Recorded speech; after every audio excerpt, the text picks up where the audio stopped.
The following is a special presentation of Tony Kurre Radio. Welcome back to TKR and Tony Kurre and Keefer. This is the Keefer and Kurre show. I just got the opportunity to hear first run stuff of Need to Know, which I absolutely loved. And we're doing the show here on January 20th, a very special day because not only is it MLK Jr. Day, obviously we're celebrating that day. It is also Inauguration Day. And by the way there, Kip, it is National Disc Jockey Day. Oh!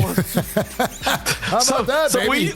We need to be lauded too. That's right. I like that. Put us on the platform. We hit the Can I make a speech? Yeah, I just made one. I'm sorry. We hit the trifecta, brother. It was great. I got to tell you something. I'm not a big political person. I realize that, a president's usually in there for 4 years, sometimes 8. There's not a lot you can get done with one person. Obviously, you need a lot of help with the House of Representatives and the Senate. You need votes to go your way. Just because a guy comes in and says, I'm going to change everything doesn't mean it's going to happen. You see that a lot in business, where a guy will walk into a business and because it's so large and so big, he wants to make sudden changes. And it's just really difficult to do that because particularly in a non-for-profit where you have a board of directors that are like, no, we're not doing that, particularly if you're a company that is stock driven. But I'm a very faithful, I'm an optimistic person. You know that I'm an optimistic person, very much so. And I'm a very hopeful person. And so I really get my rocks off on seeing and hearing what I saw today and heard today. I thought Amy Klobuchar, I thought the way she spoke at the beginning was fantastic. She did great. I think she was. I think she was fantastic. I was shocked too. I've heard her speak before. I thought it was right down the middle of the road, and so I thought it was perfect for her to open up. The invocation was unbelievable. I thought Reverend Graham was super at the end. I loved what you said on Need to Know about this is faith is coming back. People are talking about. Churches aren't doing well and no one's going to church anymore and everyone's non-denominational. I will tell you right now that if you take every fan that went to every college football game this year, and put them in a room, it wouldn't be as many as how many people go to church on one Sunday. Oh, yeah, absolutely. So think about that. Think about how many people go to church on Sundays and think about how many people, and that's in college football, ain't going away, and that's a beautiful thing. We love that. The national championship going on later on tonight. I thought Melania was just knocked down, drag out, as classy and as beautiful as ever, and I'm so glad that everyone was wrong 4 years ago, when everyone said once he left office, she was leaving him. If they're all falling apart, they don't have sex anymore. They blah, blah, blah. But everything from him missing the kiss when he walked in to the rotunda, I thought that was fantastic. I thought she just looked absolutely stunning and beautiful. I love the hat. I thought it was great. The Battle Hymn of Republic was fantastic. The Carrie Underwood thing I thought was super cool too, because they couldn't figure out how to get the music and she just let it rip. I thought it was great. Barron we just talked about that. Barron is 6'9". That dude is unbelievable. I mean, he was so much taller than. Now Donald Trump is 6. They say he's 6'3". I think he's shrunk. I think he's got about 6'2", 6'1 and a half. But Barron's 8 inches taller than his old man. It's unbelievable. And he's standing there was just astounding. It really was. It was fantastic. And a handsome kid too. Yeah, he is. He's a good looking kid. And while you were doing your show, and he's still speaking here, and of course we're doing the show, we're recording the show. You can hear it. You'll hear it several hours after we record it. But President Trump was in the Emancipation Hall and went down. And first thing he said was, I want to thank you for being younger and much more beautiful than the people I just spoke with. And everyone just started laughing and crying. It was super good. No, it's just, it's just a great day to be an American. I know there was a poll that Fox came out with. 46% of Americans said that they were really worried about Donald Trump being our next president. And they were really worried about the direction that this country was going to take. I am a Christian. I'm a Catholic. I believe in taking care of our brothers and sisters. I believe that we're all the same. We're all human. I know the United States needs to look after itself. I'm all about charity at home first. I get that. But I also know God works. And I know that when we do things for others, we're on this earth to do two things: to love God and to love one another. And it doesn't matter where you live or what you're doing. You have to love one another, and you have to repent. You have to be repentful through that. I mean, there's a lot of people we're not We're not perfect. There's only one of those. We make tons of mistake. Life is hard, and being president of the United States is hard. And I have compassion and feeling for humanity. I know Joe Biden. I don't think Joe Biden's a bad person. I don't think he's a horrible human being. I think his ideologies are a little off. I think his wife is a saint. I think she's fantastic. And by the way, I think she's smoking hot too. I'd go out with Joe Biden like right now. She's like 76 years old. If Joe even knew I took her out for a night, I think she's as striking to me. I need to go on like 70 plus dating apps or something, I guess. But I felt for him, and I felt for the administrations that put so much hard work into something like this. I can't imagine. I look at Donald Trump, and how old is he? 76?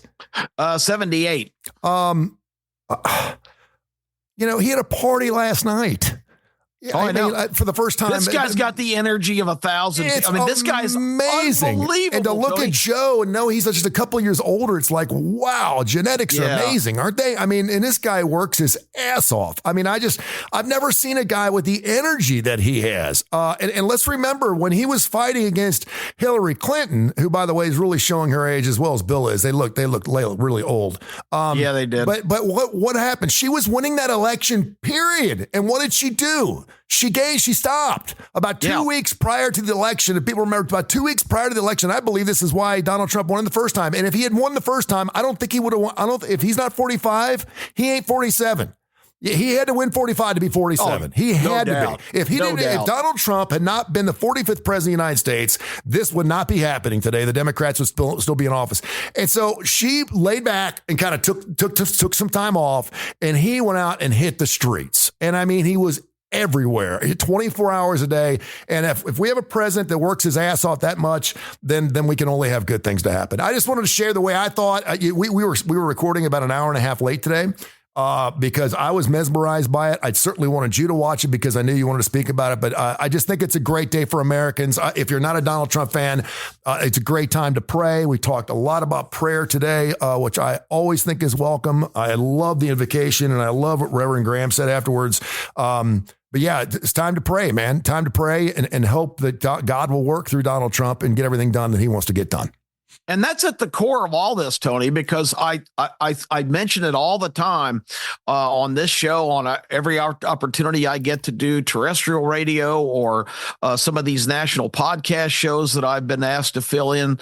I really, and I thanked you today a couple of times because to have a platform on a day like this, because I had nothing else scheduled except for this opportunity, but just to have the privilege to be able to express my thoughts today is such a valuable outlet for me, because this is something I am American politics, American presidency.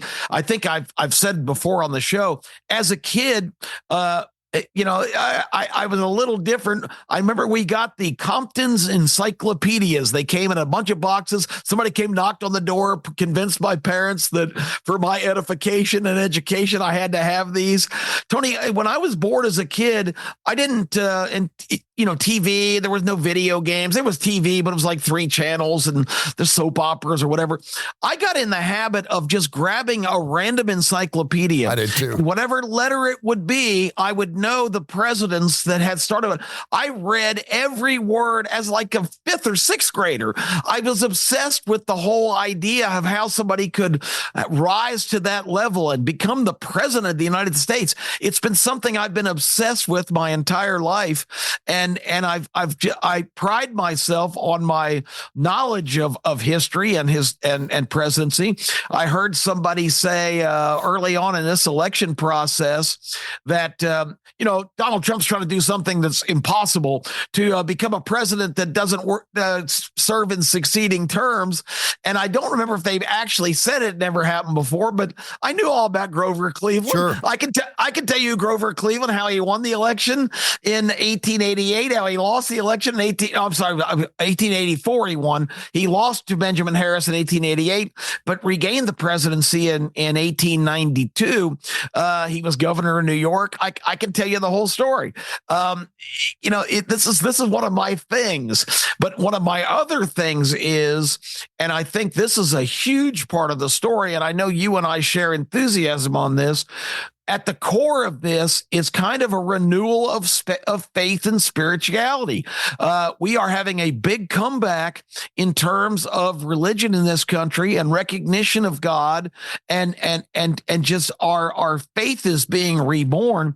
And you can look at, Trump mentioned it today, for the youth vote, which was, I think they consider that 18 to 32 or something. Yeah. He beat Kamala Harris by 36%. That's unheard of. Yeah. And every football game, every sporting event, God is making a big comeback in this country. All of these athletes, and what better spokesman for young people? When the first which is really kind of amazing too, because Joe Biden's a Catholic. I mean, yeah, but he's gotten away from his faith because yes. Joe is ruled by being a 50-year politician, and I don't want to impugn Joe's faith. He's not really a practicing. I think his religion is big government, and you can be both. But I think he's made a decision. I think he made a conscious decision that whichever way he needed to turn.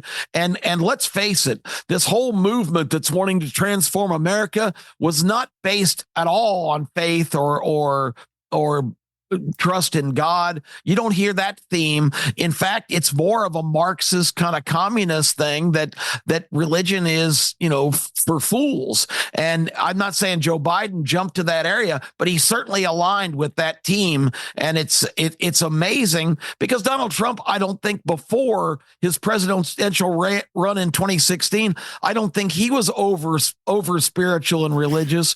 But that experience in Butler, Pennsylvania, I see a whole different guy now who truly believes what he said today.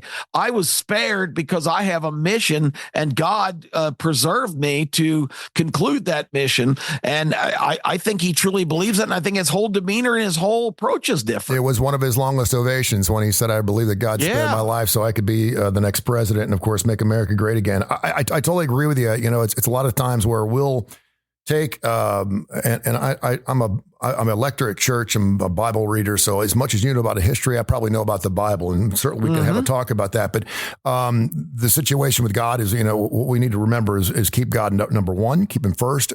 So many times we try to control everything we can in our life. And then finally, when we just haven't figured out how to get something done, what do? Well, we're going to pray about it. Well, we should start praying first. If we pray first, everything else will fall in place. Don't let prayer be the last thing you do. Let it be the first thing, and everything else will come a little easier. Well, I'm proud to tell you that I frequently hit my knees.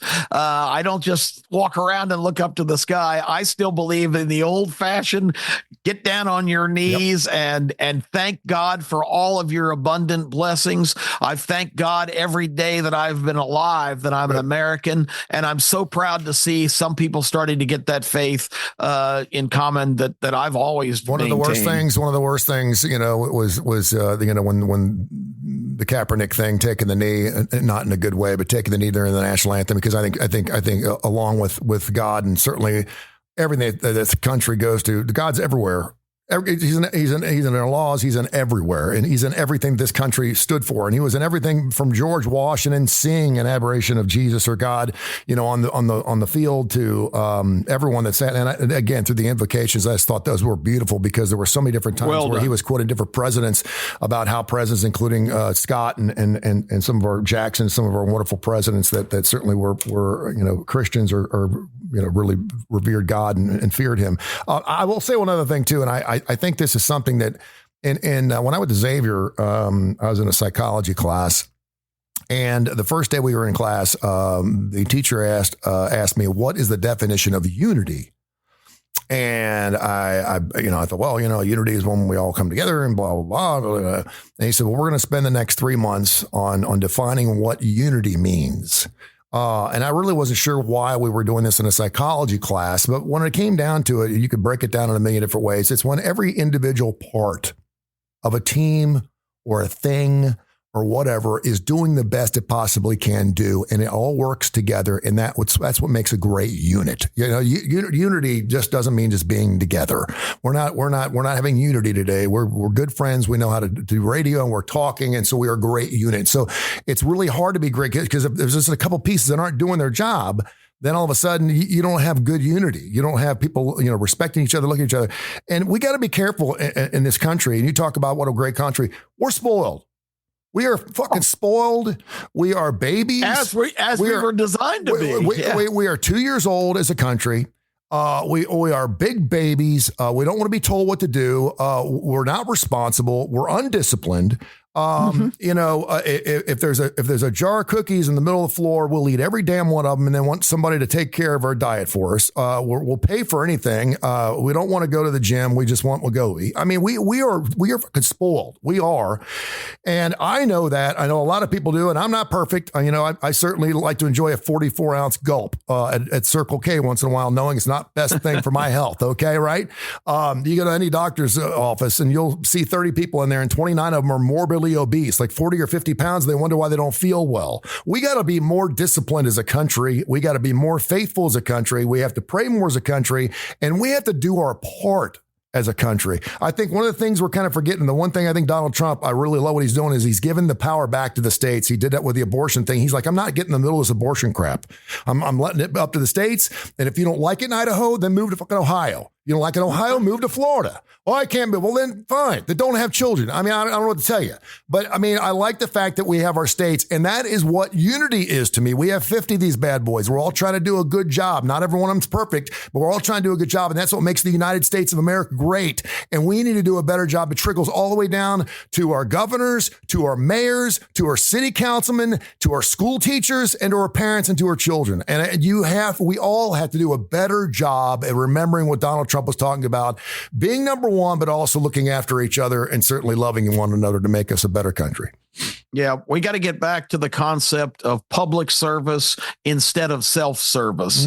And self-service is fine. This is a country that you can go as far as your talents and your luck and your opportunities can take you. Yep. There's nothing wrong with that. It's a free enterprise. It's capitalist. It gives you unlimited boundaries to aspire for. And anybody who thinks that's wrong or evil, what's the alternative? You look at these other countries where you have no hope in your entire life. You are put in a box where you're going to do what you're told. This is our rules. This is our regulations. The elitists that know best, and that's what they were trying to create in America, which was never going to work, Tony, because at the end of the day, every American was going to say, just based on the reasons that you just listed, we have individual liberty and freedom in this country. We're going to draw the line. We're not going to be told what to do. That's why this obsession with having all of these people from all these oppressed corners of the world pour into here, who they assumed, and I say they, and I don't want to sound divisive, but there was an alternate movement in this country, which Barack Obama, when elected, actually came clean and said, we're transforming America here. Mm-hmm. What he meant was, we're taking America away from the citizens, and the elitists are going to govern, and we're going to tell you what's best for you. And America, that's not going to fly. It'll never fly. Nope. So for Americans to finally, and this is breaking lines of generations for decades, Tony, of people that, I could never vote for a Republican, or I could never support this kind of policy or whatever. It's generational things handed down forever that, this family votes Democrat. And again, it's not the I know you guys have heard me say on Need to Know 15,000 times. This is not Republican versus Democrat. This is a way people say, well, it's all cyclical. It all comes back around. We're not in the same normal times that we've been before, because let me tell you what the big difference is. The last really existential crisis this country had was World War II. We had Franklin Delano Roosevelt in the White House, who was an extreme, progressive guy, leftist guy, on the far side of the scale for the Democrat Party. But Franklin Roosevelt had something that this generation of far leftist people didn't have. Franklin Roosevelt loved being an American. He loved everything America stood for. And Franklin Roosevelt, under his leadership, and again, he was as liberal a Democrat as you could possibly have. Franklin Roosevelt led us from extinction, basically, because if the evil empire that was running over Europe at that time had prevailed, we were the next target. And the military might and all of the technology Germany was on the verge of developing, that would have been it for us. Yep. But Roosevelt did something extraordinary, Tony, and I'm going to pull some historical parallels here. He got Henry Ford. He got Warren Kaiser, who had built basically in under budget and in record time the Hoover Dam, which opened the entire Western United States to being completely populated and brought up the standard. He took him and Chrysler, a competitor of Henry Ford's, and J.P. Morgan in New York. He took all these extraordinary guys who all had different agendas, who a lot of them hated each other. Yep. And he assembled them and said, look, we got to save our ass. You guys are the best and brightest. Pierre DuPont, who ran the chemical company, who may have been the most brilliant mind this country has ever produced. DuPont had no experience in nuclear fission, but it was his company who made drugs, basically, that was the driving force into making that happen. I know you're a documentary guy. I'm telling you things you already know. Yeah. I mean, J.P. Morgan, didn't he fund the United States for a while? Didn't they? Basically, yes. They say we need your help, and I mean, he was funding the United States. After World War I and the Depression, we were basically broke. Yeah, Morgan basically bankrolled the entire buildup, the whole thing. And do you know what happened too? All of these competing industries worked together. Henry Ford basically introduced. We were the number 16 military in the world when World War II started. 16. We had just completely gotten away. We had no tanks. We had no ships. We had no ammunition. All these guys. Henry Ford taught all of these manufacturers the whole concept of assembly line, mass production. All the ships that we cranked out in just a couple of years that would have taken a decade to build. Oh, yeah. Henry Ford taught Kaiser the procedures of how they started staging all of these parts and just kind of assembly line putting together, aircraft carriers. I mean, what our country accomplished in World War II was nothing short of phenomenal. Women had never worked. Women went to work. Women went to the factories. Women worked the double shifts. The men went and fought the war. Women stepped up. So many people stepped up. And now we're seeing what I think is the next version of that, where Donald Trump calls to arms all of these extraordinary achievers in so many areas, characterized by Elon Musk. There are people saying that's a bad thing. Why would we not want to call on the best, brightest, most successful, accomplished people to save our country and pull us out of this abyss that we've been in? We've got a $35 trillion deficit. The future of our kids are on the line here in our country, to say the least. So I'm seeing these parallels of history, and I couldn't be more optimistic. By all means, let's get everybody on shoulder to the wheel. That's how we're going to succeed, because that is our greatest strength. The Democrats have been saying diversity is our strength. It is, when all the diversity is on the same page. Yep. When you divide them, then diversity is our worst enemy. Yep. And Elon Musk giving old thumbs up when he said, let's plant a flag on Mars. I thought that was pretty funny. He's like, hey, awesome. Are you kidding me? They didn't show Jeff Bezos a whole lot, but they certainly showed Musk. He was right back there. Yep. He's like, let's do that.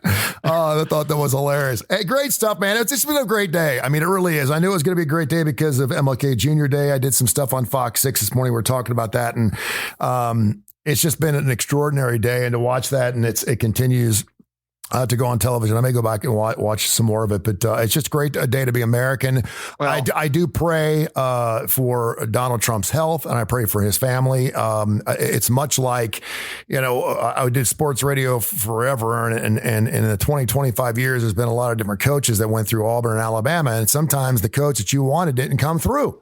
And I worked with Al Greco, and Al would always go, listen, if it wasn't the coach I wanted, then this is what I got. And so I'm going to make the best of it. And so I'm going to pray. I'm going to pray for Hugh Freeze. I'm going to pray for, whoever is our head coach. And he got behind that. And a lot of people, if you don't like the coach, they don't get behind the team. And he's like, listen, if it's the president and I don't like the president, then I'm going to pray for him and get behind him. I don't have to like everything he does, but he's my president. He's my chief and commander. And I better respect that and get behind that. So it's been a great day, man. Thank you so much for doing a couple of shows on that. And of course, one final note from an ideological standpoint, Martin Luther King and Donald Trump probably couldn't be much more different. But they have the same thing that all Americans need to have: the resolve to believe in what they know is right. And even though they get knocked down, because there's never been two figures more similar in terms of the obstacles they've had to overcome and all of the hatred and vitriol that they've had to survive through. The idea is I said I didn't need to know. It's get up every day, dust yourself off, and aim true north to the area that we all want to be, because we are the exceptional shining city on the hill. And that's a biblical verse where we come from Judeo-Christian principles. It's a great day to be an American. Let's follow the example of two of our greatest Americans who have not taken any path of least resistance. Let's put our eye on the prize and do everything we can to get to where this country and all of our citizens and all of our future Americans deserve to have the same opportunities that we've had. Amen. This has been a special presentation of Tony Curry Radio.